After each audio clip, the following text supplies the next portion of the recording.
안녕하세요. 심의 황웅근입니다. 자, 오늘 5번째 챕터가 되겠습니다. 5일차 내 마음 좀 알아줘. 이 이야기는 2007년도의 에피소드로 시작이 되죠. 그 당시에는 저에게는 두 딸이 있었는데요. 초등학교 6학년, 초등학교 4학년 이랬을 적 얘기입니다. 지금은 많이 자랐죠. 많이 자란 정도가 아니라 결혼 4년 차입니다. 우리 큰딸은 24살에 결혼을 해서 28 이렇게 잘 살고 있습니다. 우리 둘째 딸은 26이에요. 그리고 또 막둥이가 있네요. 중학교 1학년에서 2학년 올라가는 북한의 김정은이도 무서워하는 아들내미가 또 있습니다. 2007년의 추억으로 돌아가 볼게요. 어느 날 현관문 밖으로 두 딸아이가 다투는 소리가 들렸죠.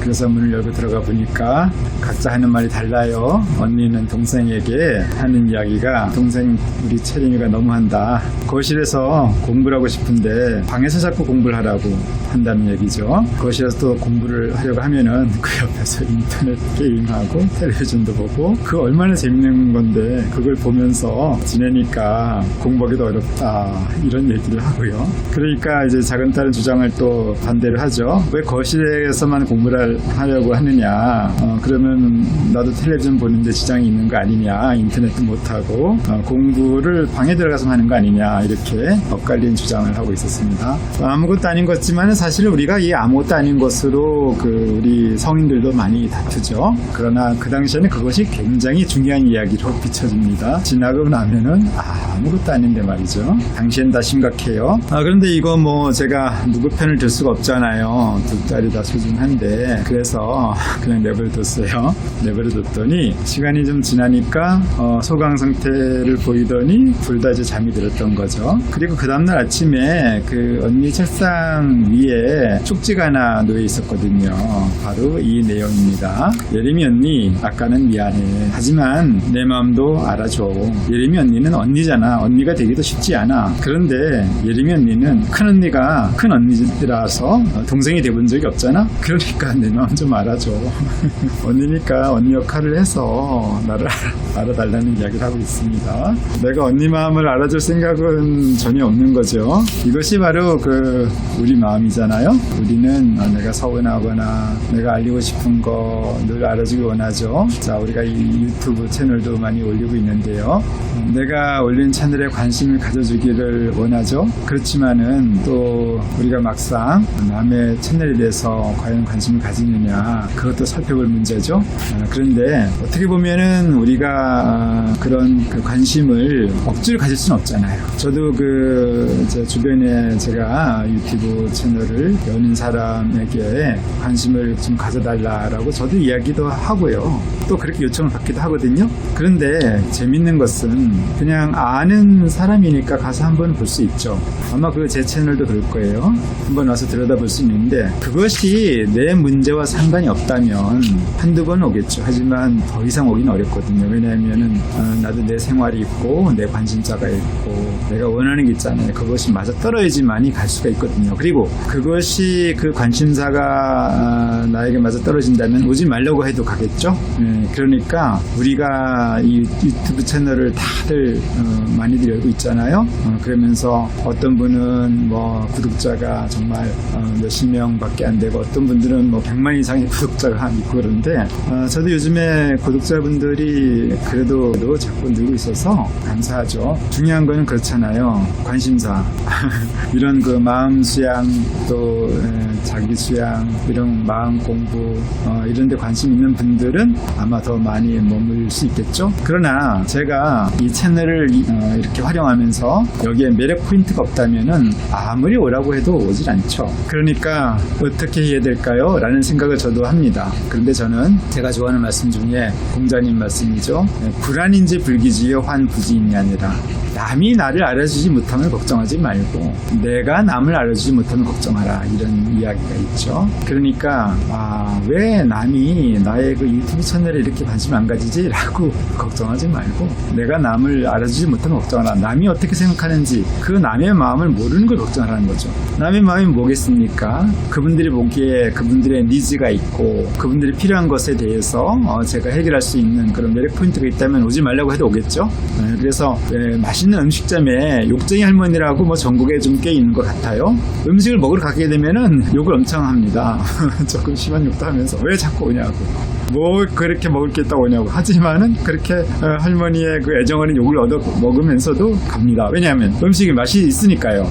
그래서 결국에는 유튜브 채널을 활성화하고 싶다면은 정말 매력 있는 또 독특한 그 유니크한 이런 것을 많이 해야 된다고 저도 생각을 합니다. 그래서 내 마음 좀 알아줘. 네, 어릴 적 큰 딸의 마음, 그거를 우리 적은 딸이 헤아리기 전에 내 마음을 알아줘 달라고 얘기하는데 이것이 바로 우리의 마음이라는 거죠. 그래서 이제 이 쪽지를 읽었냐고 제가 한번 우리 큰딸에게 물어봤어요. 그랬더니 하는 이야기가 맞춤법이 틀렸어요.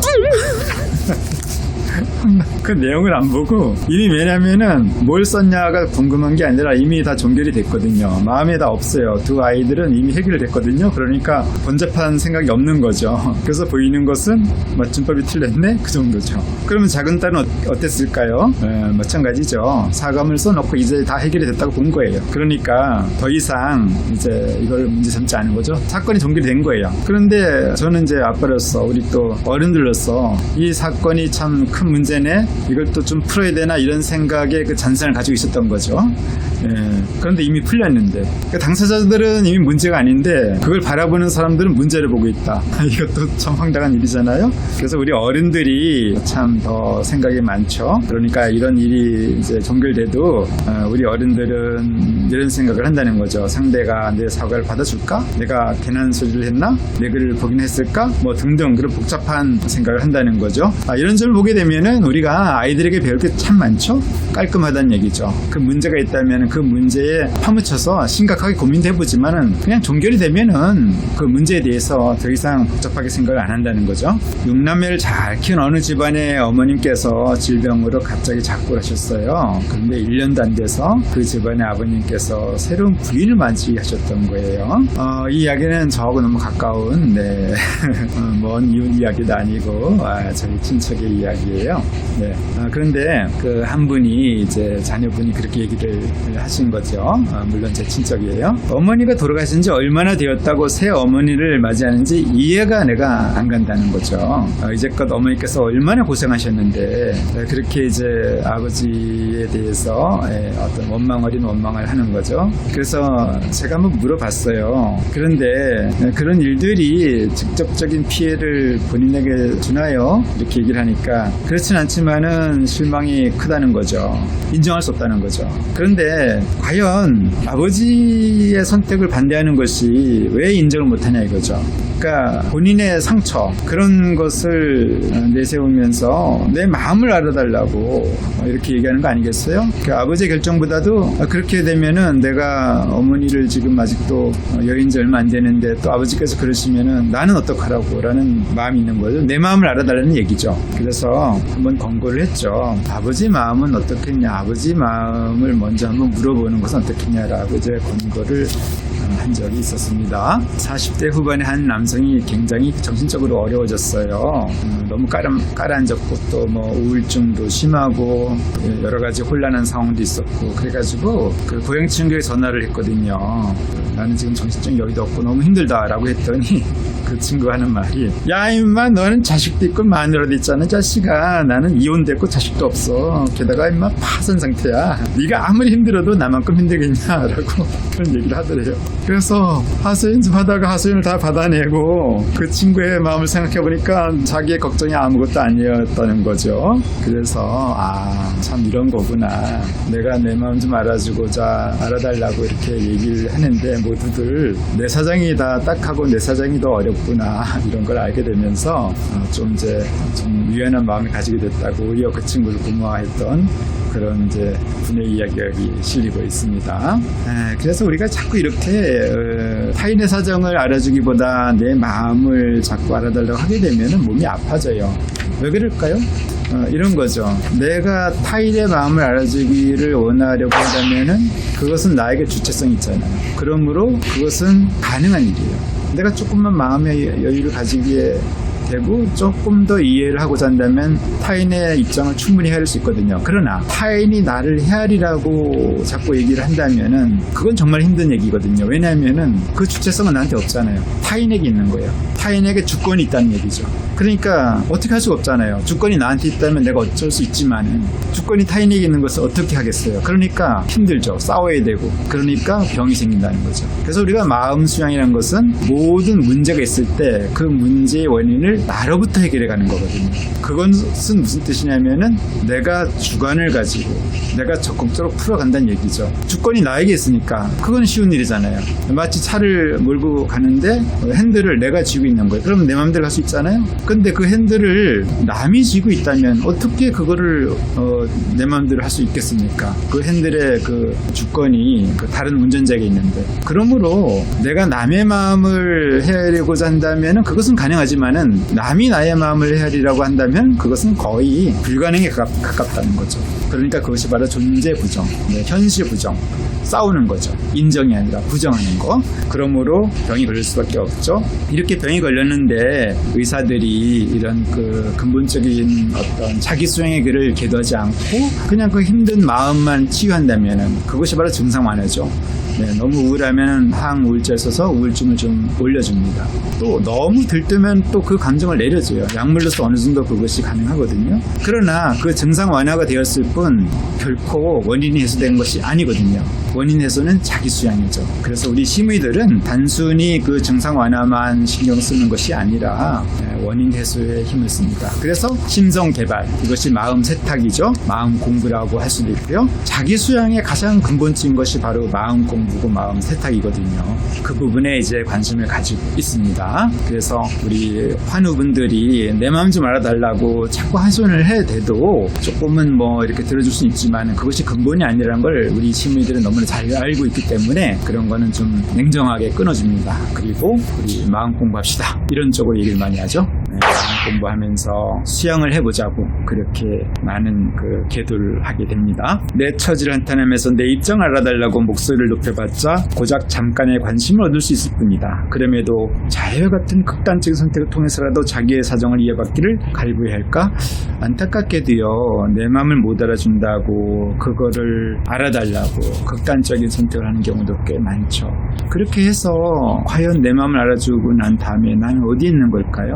그거는 우리의 그 심각한 넌센스죠. 너무나 안타까운 일들이 우리나라에 많이 일어나고 있어요. 아직까지도 우리가 그 OECD 극단적인 선택률에 대해서 1위잖아요.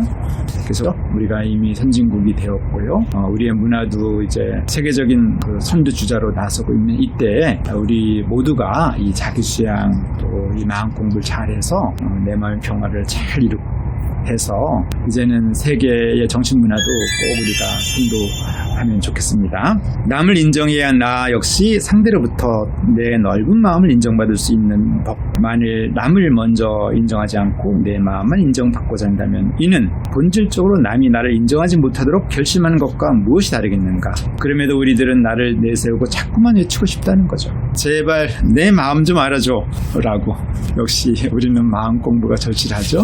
이 마음을 다 떨쳐낼 수 있을까요? 그것은 불가능하죠. 우리가 늘 내 마음 알아주기 원하는 마음을 늘 가지고 있지만은 여기에 집착하지 말자. 그리고 내 마음을 알아주기를 원한다면은 더더욱 우리가 타인의 마음을 헤아려보는 쪽으로 살아가는 것은 어떨까? 괜찮은 제안이겠죠? 자, 그럼 마치겠습니다. 다음에 6일차로 넘어가도록 하겠습니다. 감사합니다.